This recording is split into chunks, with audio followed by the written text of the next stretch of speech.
So I'm here at Metropolitan Museum of Art in New York, Manhattan.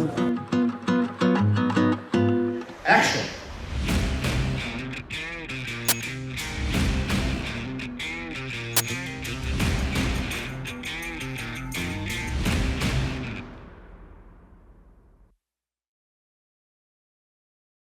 मैं आपको एक चीज़ दिखाता हूँ जो मैं जब द बंगाल फाइल्स की स्क्रिप्ट लिख रहा था तो मैं बहुत जगह स्टक था, तो मैं अमेरिका आया था, मैं म्यूज़ियम में आया था। मैं आपको, मेरे पीछे एक पेंटिंग है, मैं आपको डिटेल में उसको दिखाऊंगा, उसके बारे में समझाऊंगा। ये जो है, इसमें आप देख सकते हैं कि there is this woman who is basically a rebellion, और एक रिबेलियन चल रहा है, फ्रीडम के लिए लड़ाई चल रही है। ओके, स्पेन की ये दृश्य है। स्पेन में फ्रीडम के लिए लड़ाई चल रही है, और कैसे एक औरत जो रिप्रेजेंट करती है स्पेन के सोल को, स्पेन की आत्मा को, वहाँ के कॉमन आदमी को, वो एक गुरिल्ला मुझे इसलिए पता चलता है क्योंकि उसके हाथ में बंदूक है। तो ये गुरिल्ला है, और किस डिटर्मिनेशन और कन्विक्शन के साथ she is waiting for the enemies and to move towards freedom. और आप जब देखेंगे फिल्म तो आपको समझ में आएगा कि how I have used it as the central theme, जो हमारे फिल्म की जो मेन कैरेक्टर है। हालांकि इन सब, देखिए, ये इंस्पायर करती हैं, आप इन्हें कॉपी नहीं करते हैं। पूरी फिल्म में अगर आप जब देखेंगे तो समझ लीजिए माँ भारती है, ये माँ भारती है, और अंग्रेज़ों ने इसे गुलाम बना रखा है, और अपनी फ्रीडम के लिए वो कैसे खड़ी होती है। अब उसके बाद दो चॉइसेस हैं, या तो बंदूक उठा ले या सरेंडर कर दे, या फिर गांधी का नॉन वायलेंट मूवमेंट जो है उसको ज्वाइन कर ले। तो नॉन वायलेंट मूवमेंट ज्वाइन करने से उसे क्या मिलेगा, और बंदूक उठाने से क्या मिलेगा? क्या वो बंदूक उठाएगी, नहीं उठाएगी, उठाएगी तो क्यों उठाएगी? This is what you are gonna see here. अब आप इसको देखिए, this is the art and it's so beautiful. अब इसको आप चाहे मदर इंडिया मान लीजिए, या आप द बंगाल फाइल्स की सेंट्रल थीम मान लीजिए, लेकिन मैं इसलिए पहले आपको दिखा रहा हूँ कि जब आप फिल्म देखेंगे तो आपको समझ में आएगा कि आर्ट कंज्यूम करने से किस तरह से आपकी स्टोरी टेलिंग में जो एक एक्स फैक्टर है वो आ जाता है। चलिए मैं आपको एक और ऐसा दृश्य दिखाता हूँ जिसने मुझे बहुत ज़्यादा इंस्पायर किया, और जो मेरी फ़िल्म की सबसे इम्पॉर्टेंट जो एक लेयर है, सब लेयर जिसको बोलते हैं, वो बन गई। And it's so beautifully got incorporated in the film. अब मैं ये दिखाता हूँ, ये फ्रांसिस्को मोरा, ओके, एक मैक्सिकन आर्टिस्ट है, और ये उन्होंने ये दृश्य बनाया था। ये देखिए, आपको क्या दिख रहा है? आपको ये दिख रहा होगा कि यहाँ पे एक कपल है, okay, obviously they are in romantic this thing, और आपको एक हैंड ऑफ रेजिस्टेंस दिख रहा होगा, okay, and they hate war, they don't like it. तो हाथ जो है उनको डिस्टेंट कर रहा है। बैकग्राउंड में नीचे की साइड में आप देखेंगे वॉर, डार्कनेस, ऑपरेशन, ये सब दिख रहा है।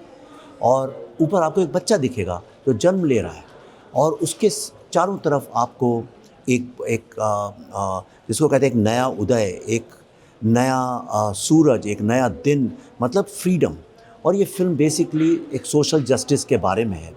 So what I want to tell you कि जब आप द बंगाल फाइल्स आ जाएगी, आप देखिएगा कि ये जो इमेज है, ये जो आर्ट है, ये देखने में, आप अगर किसी म्यूज़ियम में जाएंगे, यू विल वॉक थ्रू, आप ऐसे चलते हुए लोग चले जाते हैं। मैं देख रहा हूँ यहाँ पे तमाम लोग आते हैं, बस वीडियोस, फोटोज़ खींचते हैं, चले जाते हैं। तो लेकिन मैं आपको ये इसलिए दिखा रहा हूँ कि अगर आप एक फ़िल्म मेकर बनना चाहते हैं, आप एक स्टोरी टेलर बनना चाहते हैं, चाहे आप रील्स बना रहे हो, चाहे आप कंटेंट क्रिएट कर रहे हो, आप कुछ भी कर रहे हो, ये आपके लिए क्यों इम्पोर्टेंट है? तो हमारी फिल्म जो है वो पार्टीशन, फ्रीडम के बारे में है। और आप देखेंगे कैसे उसमें दो कैरेक्टर्स हैं, वो they like each other, they are in love, and but उनकी पूरा का पूरा जो जवानी है वो किस तरह एक फ्रीडम के, एक स्ट्रगल, वॉर, जो वॉर को लेके उनकी जो एंटीपैथी है, जो हाथ रिफ्लेक्ट कर रहा है, they don't want to participate in this war, and they think that a new future, ये जो कि आपको ये बच्चा दिख रहा है, एक न्यू फ्यूचर होगा। तो भारत का भी देखिए, पार्टीशन हुआ, हमें आज़ादी मिली, और हमें एक नया उदय हुआ जिसको हम Bharat, India, free India, sovereign India बोलते हैं। लेकिन मैं आपसे ईमानदारी से पूछता हूँ कि क्या ऐसा हुआ? क्या ये बच्चा मिला?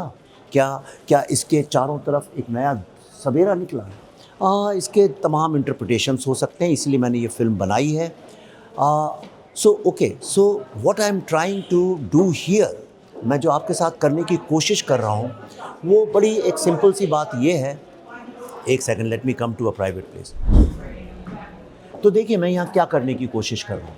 मैं ये करने की कोशिश कर रहा हूँ कि मैं जो, अगर आप फिल्म मेकर बनना चाहते हैं, story teller, content creator, reel maker, YouTuber, आप कुछ भी बनना चाहते हैं, उससे क्या फ़र्क पड़ता है, आप नॉवलिस्ट बनना चाहते हैं। जब आप ये इमेजरी देखते हैं तो आपको ये समझ में आता है कि बहुत सारी ऐसी चीज़ें हैं जो कितने हज़ारों सालों से चली आ रही हैं, जिनको ऑपरेशन है, गरीबों के ऊपर आतंक है, गुलामी है, डिस्क्रिमिनेशन है, पेन है, दुख है, प्यार है, कुछ ऐसे यूनिवर्सल ट्रूथ्स हैं, फैक्ट्स हैं जो कि हज़ारों सालों से बदले नहीं हैं।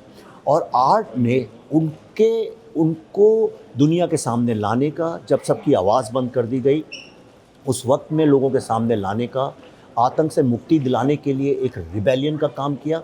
और जब सारी दुनिया में पीड़ा, दुख, दर्द होता है तो किस तरह स्टोरी टेलर्स एक होप जगाते हैं, एक रे ऑफ होप दिखाते हैं, एक सनराइज़ की एक छोटी सी किरण दिखाते हैं कि नया सवेरा होगा।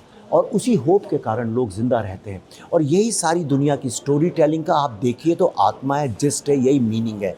इसीलिए सारा आर्ट है, यही नुआंस है आर्ट का। तो मैं बहुत इंस्पायर होता हूँ। मैं किसी से बोलता नहीं हूँ, लेकिन अपनी फ़िल्मों में मैं ये इंस्पिरेशंस को अपने नज़रिए से, अपने तरीके से दिखाता हूँ। ये जो मैंने आपको 3-4 चित्र अभी दिखाए हैं, ये सारे के सारे आपको फ़िल्म के अंदर दिखेंगे, लेकिन आपको ढूंढने पड़ेंगे। और हम सब मिलके एक कम्युनिटी बना लें तो ढूंढ भी सकते हैं बहुत आराम से। And that's the reason why I am here. और इसके बाद मैं एक और वीडियो आपको दिखाऊंगा जिसमें मैं नेक्स्ट सेक्शन में जाऊंगा, वो बताऊंगा क्यों उसने मुझे इंस्पायर नहीं किया हो, लेकिन अब मैं आया हूँ वहाँ क्यों, और अब मैं यहाँ आके क्या हासिल करने वाला हूँ, that I will show you. तो this time I am just putting all my cards in front of you, not hiding them, क्योंकि मैं लाइफ की ऐसी स्टेज में हूँ जहाँ पे अब मुझे कुछ भी एक्यूमुलेट करने का मन नहीं है। सारी मेमोरीज, स्ट्रेटजीज, टैक्टिक्स मैं सब दुनिया के सामने रखना चाहता हूँ और दिमाग से मुक्त होकर अब फ्री होना चाहता हूँ। तो I am passing on my knowledge, my secrets to younger generation, और यंगर भी क्यों, ओल्डर भी अगर आप स्टोरी टेलर बनना चाहते हैं, 60, 70, 80 साल की उम्र में कर सकते हैं, 40, 50 साल की हाउसवाइफ्स कर सकती हैं, माएँ कर सकती हैं। आज तो इतना ईजी हो गया है। तो आप मुझे फॉलो करिए यूट्यूब पे, इंस्टाग्राम में, हम लोग एक कम्युनिटी बनाते हैं। And let's just go for creating stories out of India जो सारी दुनिया देखे।